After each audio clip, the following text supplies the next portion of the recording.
2022년 3월 30일 수요일 새벽 기도에 하나님 앞에 올려드리겠습니다. 오늘 주신 하나님의 말씀은 레위기서 4장 말씀입니다. 4장 1절서부터 35절까지 제가 받들어 읽겠습니다. 여호와께서 모세에게 말씀하여 이르시되 이스라엘 자손에게 말하여 이르라. 누구든지 여호와의 계명 중 하나라도 그를 범하였으되 만일 기름 부음을 받은 제사장이 범죄하여 백성의 허물이 되었으면 그가 범한 죄로 말미암아 흠없는 숫송아지로 속죄 제물을 삼아 여호와께 드릴지니 그 숫송아지를 회막문 여호와 앞으로 끌어다가 그 숫송아지의 머리에 안수하고 그것을 여호와 앞에서 잡을 것이며 기름 부음을 받은 제사장은 그 숫송아지 피를 가지고 회막에 들어가서 그 제사장의 손가락에 그 피를 찍어 여호와 앞 그 성소의 휘장 앞에 7번 뿌릴 것이며 제사장은 또 그 피를 여호와 앞 곧 회막 안 향단 뿔들에 바르고 그 송아지 피 전부를 회막 문 앞 번제단 밑에 쏟을 것이며 또 그 속죄 제물이 된 숫송아지의 모든 기름을 떼어낼지니 곧 내장에 덮인 기름과 내장에 붙은 모든 기름과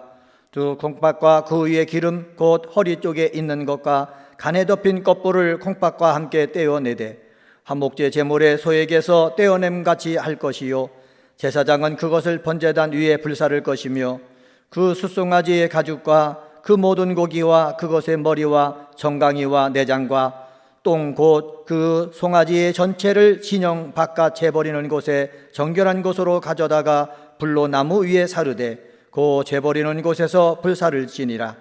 만일 이스라엘 온 회중이 여호와의 계명 중 하나라도 부지 중에 범하여 허물이 있으나 스스로 깨닫지 못하다가 그 범한 죄를 깨달으면 회중은 숫송아지를 속죄제로 드릴지니 그것을 회막 앞으로 끌어다가 회중의 장로들이 여호와 앞에서 그 숫송아지 머리에 안수하고 그것을 여호와 앞에서 잡을 것이요 기름 부음을 받은 제사장은 그 숫송아지의 피를 가지고 회막에 들어가서 그 제사장의 손가락으로 그 피를 찍어 여호와 앞 회장 앞에 7번 뿌릴 것이며 또 그 피로 회막 안 여호와 앞에 있는 제단 뿔들에 바르고 그 피 전부는 회막 문 앞 번제단 밑에 쏟을 것이며 그것의 기름은 다 떼어 제단 위에서 불사르되 그 송아지를 속죄제의 숫송아지에게 한 것 같이 할지며 제사장이 그것으로 회중을 위하여 속죄한즉 그들이 사함을 받으리라.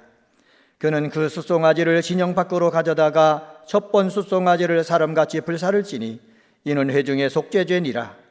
만일 족장이 그의 하나님 여호와의 계명 중 하나라도 부지 중에 범하여 허물이 있었는데 그가 범한 죄를 누가 그에게 깨우쳐 주면 그는 흠없는 숫송아지를 숫염소를 예물로 가져다가 그 숫염소의 머리에 안수하고 여호와 앞 번제물을 잡는 곳에서 잡을지니 이는 속죄죄라. 제사장은 그 속죄 제물의 피를 손가락에 찍어 번제단 뿔들에 바르고 그 피는 번제단 밑에 쏟고 그 모든 기름은 화목제 제물의 기름같이 제단 위에 불사를지니 이같이 제사장이 그 범한 죄에 대하여 그를 위하여 속죄한즉 그가 사함을 얻으리라. 만일 평민의 한 사람이 여호와의 계명 중 하나라도 부지 중에 범하여 허물이 있었는데 그가 범한 죄를 누가 그에게 깨우쳐 주면 그는 흠없는 암염소를 끌고 와서 그 범한 죄로 말미암아 그것을 예물로 삼아 그 속죄 제물의 머리에 안수하고 그 제물을 번제물을 잡는 곳에서 잡을 것이요 제사장은 손가락으로 그 피를 찍어 번제단 뿔들에 바르고 그 피 전부를 제단 밑에 쏟고 그 모든 기름을 화목제물의 기름을 떼어낸 것 같이 떼어내 제단 위에 불살라 여호와께 향기롭게 할지니 제사장이 그를 위하여 속죄한즉 그가 사함을 받으리라.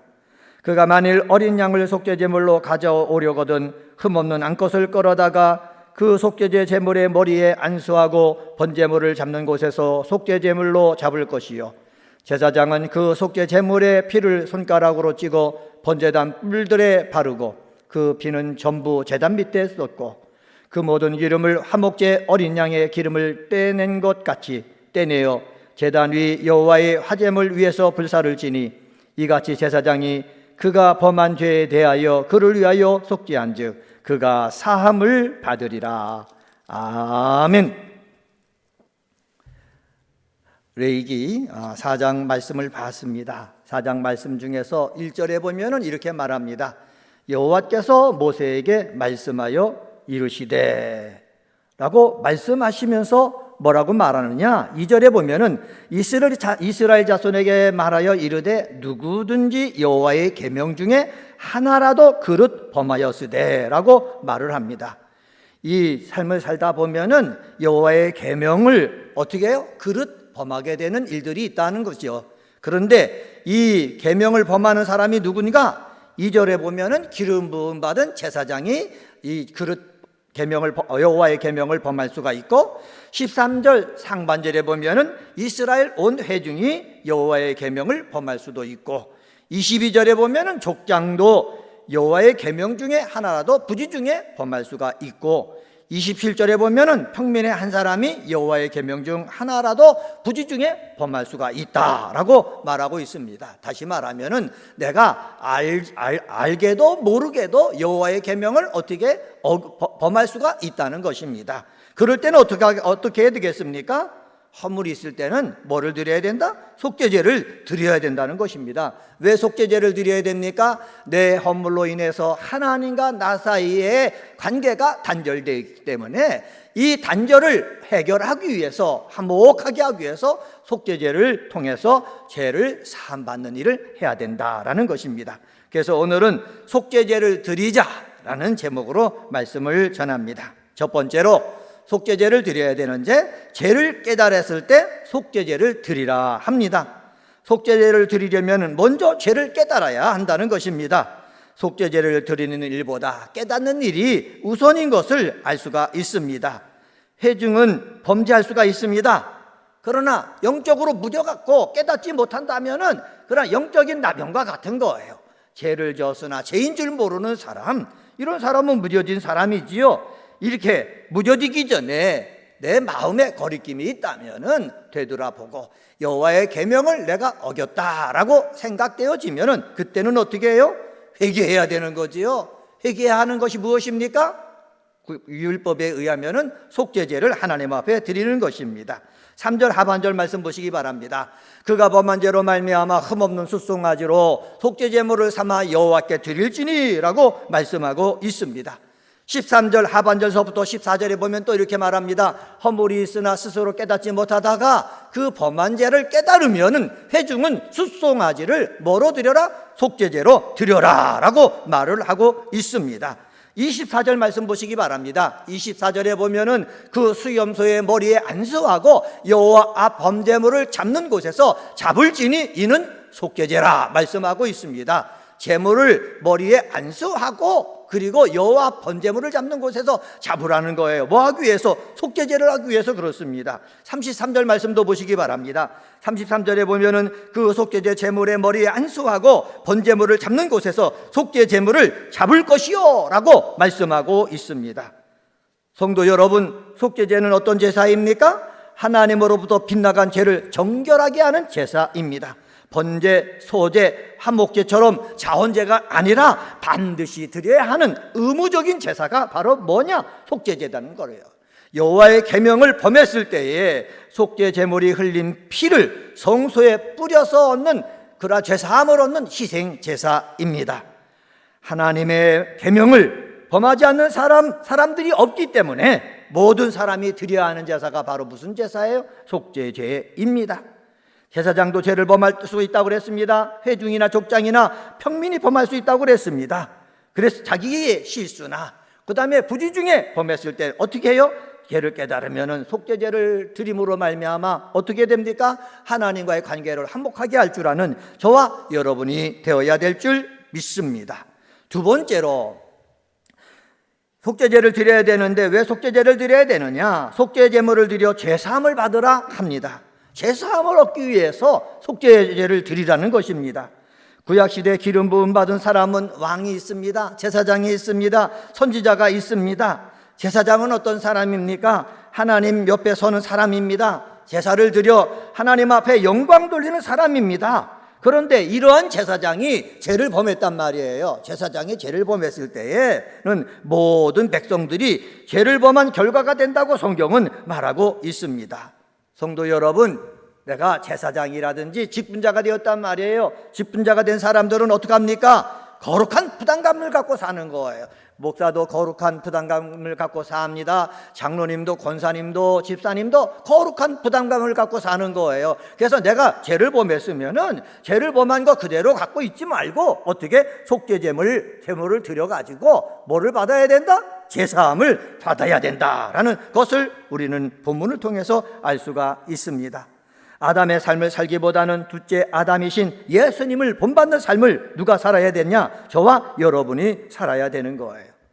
오늘 여호와의 계명은 뭐라고 말합니까? 신분에 따라 속죄제물을 다르게 드리라고 말씀하고 있습니다. 제사장이나 이스라엘 회중의 경우는 숫송아지를 드렸습니다. 3절과 13절에 보면 나오죠. 숫송아지는요, 농부가 1년 동안 버는 돈과 맞먹는 비싼 예물입니다. 이 비싼 예물을 내가 속죄제물로 드리면서 제사장이나 이스라엘 회중에 공인된 사람들은 내가 다시는 부지 중에라도 실수라도 죄를 범하지 않아야 되겠다 다짐하는 모습이 있어야 되는 거예요. 족장은요, 수염소를, 평민은 암염소를 드리게 했습니다. 율법을 쫓아 모든 물건이 피로써 정결하게 되기 때문에 짐승을 잡아서요, 그것의 피를 갖다가 들이뿌린 거예요. 뿌린 이유는 무엇입니까? 제사함을 얻기 위해서입니다. 20절 하반절 보시기 바랍니다. 제사장이 그것으로 회중을 위하여 속죄한즉 그들이 사함을 받으리라 말씀하고 있습니다. 26절 하반절도 보시길 바랍니다. 이같이 제사장이 그 범한 죄에 대하여 그를 위하여 속죄한즉 그가 사함을 얻으리라 말씀하고 있습니다. 31절 하반절도 보겠습니다. 제단 위에 불살라 여호와께 향기롭게 할지니 제사장이 그를 위하여 속죄한즉 그가 사함을 받으리라 말씀하고 있습니다. 35절 말씀 한 절만 더 보겠습니다. 제단 위 여호와 화제물 위에서 불사를 지니 이같이 제사장이 그가 범한 죄에 대하여 그를 위하여 속죄한즉 그가 사함을 받으리라. 제물에 안수하여서 그 제물을 죽이고 그 피를 바르고 그리고 거기에 있는 내장들을 불태워 하나님 앞에 드릴 때에 뭐가 임한다? 사함이 임한다. 죄사함이 임한다는 것입니다. 사랑하는 성도 여러분, 우리는 죄로부터 용서함 받기 위해서 숫송아지, 수염소, 양 이것을 드리는 것이 아니라 우리를 위해서 십자가 달려 죽으신 예수 그리스도, 정말 하나님의 아들이신 예수 그리스도, 죄가 없으신 예수 그리스도께서 십자가 달려 죽으심으로 말미암아 우리의 제물, 속죄제물이 되셨어요. 그래서 우리는 더 이상 속죄제물을 드릴 필요가 없는 거예요. 예수 그리스도를 통해서 십자가에 흘리신 예수 그리스도의 피를 의지해서 저와 여러분은 뭘 받을 수가 있다? 제사함 받을 수가 있는 거예요. 예수님을 통해서 날마다 제사함 받아 정결한 삶을 사는 우리 은혜광성의 성도님들 되시기를 주님의 이름으로 간절히 축원합니다. 세 번째로 속죄제를 통해 하나님의 구원의 능력을 체험해야 합니다. 7절 말씀해 보시면은 회막안 향단불들에 바르고 그 송아지 피 전부를 회막문 앞 번제단 밑에 쏟을 것이며 라고 합니다. 18절 말씀도 보시기 바랍니다. 그 피로 회막안 여호와 앞에 있는 제단불들에 바르고 그 피 전부를 회막문 앞 번제단 밑에 쏟을 것이며 라고 얘기하고 있어요. 25절 말씀도 보시기 바랍니다. 제사장은 그 속죄제물의 피를 손가락에 찍어 번제단 뿔들에 바르고 그 피는 번제단 밑에 쏟고 라고 얘기하고 있습니다. 34절 말씀에도 또 나옵니다. 제사장은 그 속죄제물의 피를 손가락으로 찍어 번제단 뿔들에 바르고 그 피는 전부 제단 밑에 쏟고 라고 얘기합니다. 사랑하는 성도 여러분, 번제단 뿔에 이 피를 바르고 번제단 밑에 이 피를 전부 쏟고 기름을 불살라서 향기롭게 하는 이유는 무엇입니까? 번제단의 뿔은 사람들의 기도를 듣고 구원해 주시는 하나님의 능력을 상징하는 것입니다. 피를 향단불에 바르는 이유는 무엇입니까? 하나님의 구원과 은총이 나타나기를 바라는 표현입니다. 하나님의 구원과 은총이 나타나기를 원하는 마음을 가지고 이 제단 뿔에 이 피를 바를 때에 주님은 어떻게 해요? 우리 죄를 용서해 주시는 거예요. 우리 죄를 용서해 주시고 우리를 구원해 주시는 거예요. 여기서 뭐를 봅니까? 하나님의 구원의 능력을 보는 것입니다. 사랑하는 성도 여러분, 우리도 주님 앞에 나와서 예수의 이름에 의지해서 기도합니다. 예수의 보혈의 능력을 의지해서 죄 용서함 받습니다. 이렇게 죄 용서함 받고 우리가 기도할 때 하나님이 은혜를 베풀어 주시는 것을 어디에요? 제단불에 피를 바르면서 뭐한다? 체험해야 되는 것입니다. 사랑하는 성도 여러분, 그리스도께서는 해마다 드려야 하는 이런 제사를 자신의 몸으로 단번에 해결하셨습니다. 자기 피로 영원한 속죄를 드리기 위해서 단번에 성소에 들어가셨다라고 히브리서 9장 11절 12절에서 말씀하고 있습니다. 그리스도께서 십자가에 달려 죽으신 그 십자가의 죽으심은 우리로 더 드릴 것이 없도록 하는 완전한 속죄를 이루신 것입니다. 이 속죄를 통해서 하나님의 구원을 어제도 체험했고 오늘도 체험하고 내일도 체험할 줄 아는 우리 귀한 은혜광성의 성도님들이 다 되시기를 주님의 이름으로 간절히 축원합니다. 오늘은 레위기서 4장 말씀 가지고 속죄제를 드리자라는 제목으로 말씀을 전했습니다. 죄를 깨달았을 때 속죄제를 드려야 되는 것입니다. 속죄 제물을 드려 죄 사함을 받아야 되는 것입니다. 속죄제를 통해서 하나님의 구원의 능력을 체험해야 되는 것입니다. 이러한 놀라운 은혜를 체험하는 저와 여러분이 되어지기를 주님의 이름으로 간절히 축원합니다. 기도하시겠습니다. 할렐루야. 하나님 아버지 감사합니다. 오늘 새벽도 주님께 찬양을 올려드리며 말씀을 묵상하며 하루를 시작하게 하시니 감사합니다. 오늘은 레위기 4장 말씀 가지고 속죄제를 드리자라는 제목으로 말씀을 전했는데, 죄를 지었음을 깨달았을 때 속죄제를 드릴 수 있는 저희들 되게 도와주시고, 아버지 속죄제물을 드려 죄사함을 받는 저희들 되게 도와주시고, 속죄제를 통해서 하나님의 구원의 능력을 체험하는 우리 은혜광성의 기도의 동역자들 되도록 인도하여 주옵소서. 하나님 아버지, 2022년도 우리 교회에 기원이 있습니다. 모이기를 힘쓰는 교회가 되어지기를 원합니다. 소망으로 모이는 교회, 격려하며 모이는 교회, 습관 따라 모이는 교회가 되어지게 하시고, 코로나19 바이러스가 우리를 방해하지만은 모이기에 힘써서 은혜 받고 나가서 복음을 증거하는 저희들에게 도와 주시옵소서.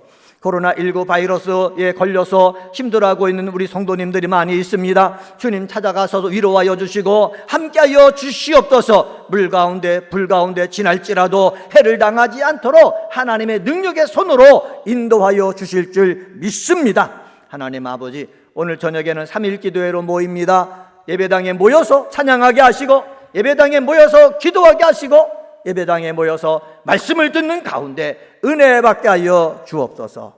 이 새벽에도 나라를 위해서 기도하고, 또한 이 새벽에도 우리 믿음의 성도들을 위해서 기도할 때에 아버지 하나님, 우리의 기도에 응답하여 주시옵소서. 감사하며 이 모든 말씀 예수님의 이름으로 간절히 기도드리옵나이다. 아멘.